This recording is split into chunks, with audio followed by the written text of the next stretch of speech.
Փաշինյանը լքեց դահլիճը, բայց ամեն դեպքում։ Սիրելի հայրենակիցներ, երեկ Նիկոլ Փաշինյանը մարդ, որ կործանել է Արցախը, ներկայացնում էր այսպես կոչված 4-րդ հանրապետության իր տեսլականը, որը մեծ հաշվով 3-րդ հանրապետության կամ առհասարակ Հայաստանի հանրապետության կազմաքանդման ծրագիրն է։ Եվ մեծ հաշվով ես ունեի զգացողություն, որ եթե ներկայացնողն այստեղ չունենար Նիկոլ Փաշինյան անուն ազգանունը,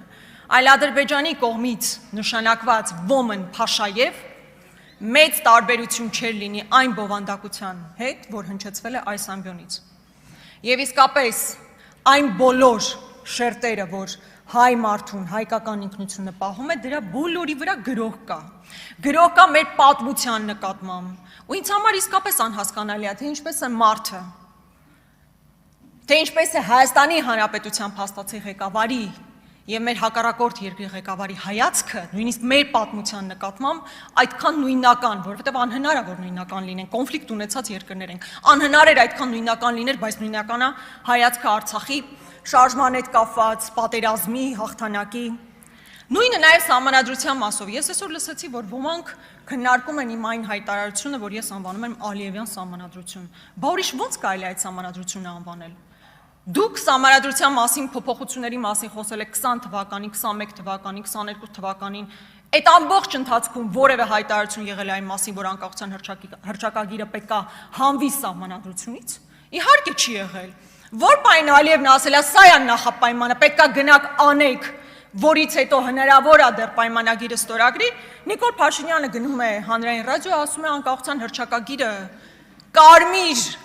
այսպես շոր է, որը կատաղացնում է Թուրքիային եւ Ադրբեջանին։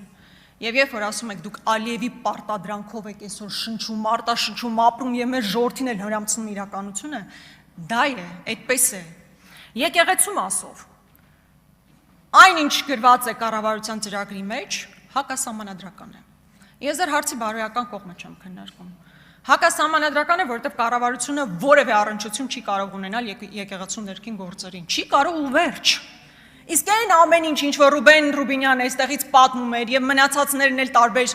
իրենց ելույթներում հնչեցնում են, ուզում եմ մի հատ պարզ հարց տալ։ Այդ բոլորը որ պահից եք սկսել հասկանալ։ Երբ որ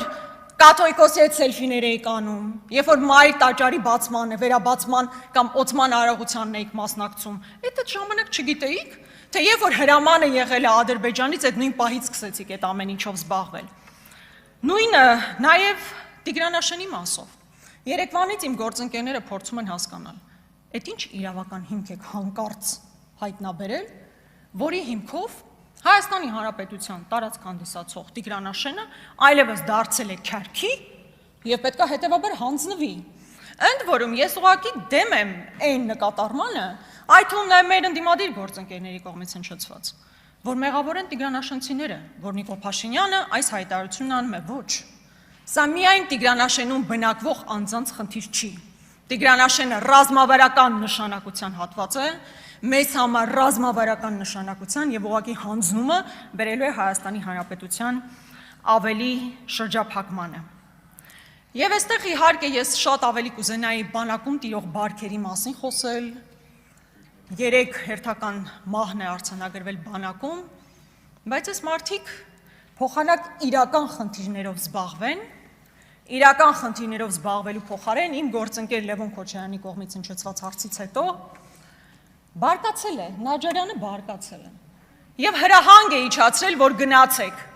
պետք է բոլորը նստեն եւ այդ հրահանգը շատ ուղիղ է հնչում, այնպես չէ, որ սենց ձևականություններ են ուզում անեն, ձևը ուզում են պահեն, չէ, ուղիղ հնչեցվում է հրահանգ, որ պետք է գնալ այս մարդկանց տուն, մտնել իրենց տները, կալանավորել, ձերբակալել եւ ինչն է ամենամեծ ողբերգությունը, որ Նիկոլ Փաշինյանը Հայաստանի Հանրապետության տարածքից դուրս գնում, Ալիևի եւ մյուսների առաջ այսպես վիզը ծուռ կանգնում է, բայց գալիս է այս ամբիոնին եւ Հայաստանի Հանրապետության քաղաքացիներին, այո, հարություն աստիճան տարբերվող քաղաքական գործիչների նկատմամբ նման ատելություն է քարոզում եւ նման հրահանգներ է իջեցնում։ Այո, սիրելի հայրենակիցներ, մինչ մենք խոսում ենք, ձերբակալվել է Հայաստանի Հանրապետության երկրորդ նախագահան, նրա որդին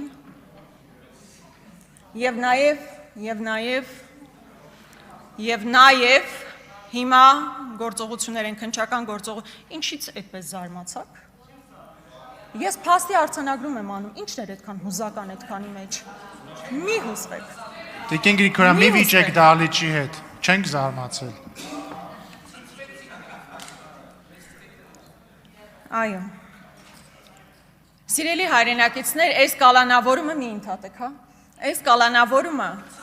դեռ ձերբակալում է, բայց ոնց հասկանում եմ արդեն SMS-ը գրած կլինեք, հավանաբար նաև կալանավորումներ կլինեն։ Գրիկ, ես որն եմ հերթի մեջ, գիտեք կարծում եք դա ինձ համար խնդիր է։ Մեր ցուցակում 96-րդն էիք ոնց որ։ Այսօր Ռուբեն Ռուբինյանը ասում է մի ընդհատեք։ Ասում է ես արդարության ծարավ ունեմ, ես էլ արդարության ծարավ ունեմ։ Հայ ժողովուրդը արդարության ծարավ ունի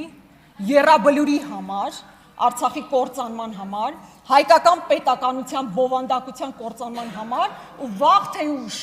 կարա վաղը չլինի, կարա մի ամսից ու մի տարուց չլինի, հայ ժողովուրդը այդ ծարավը ստանալու է, ես էլ եմ այդ ծարավը ստանալու։ Բայց այդ արդարության ծարավի մասով ասում է նաև, չէ, Երանի արդարության համար հալածվողներին, որտեղ նրանցն է երկնքի արքայությունը։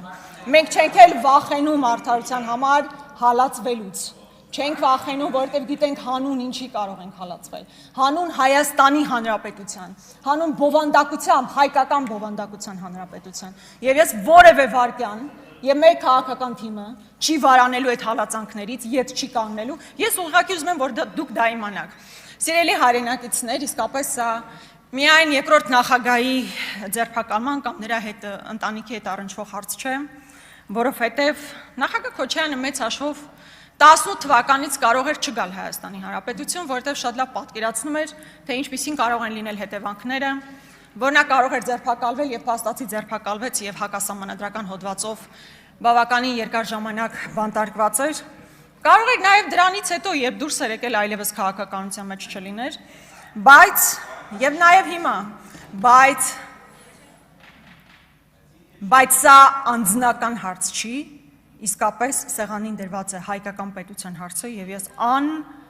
անհոգնել սրա մասին խոսելու եմ։ Սա ոչ թե 4-րդ հանրապետության թևակողման process է, այլ հայկական պետականության, հայկական բովանդակության պետականության կազմաքանդման process է։ Եվ մենք փորձելու ենք մեր հնարավորությունների սահմաններում, իհարկե փորձելու ենք ամեն ձև խոչընդոտել ու կալանավորումը, հալածանքները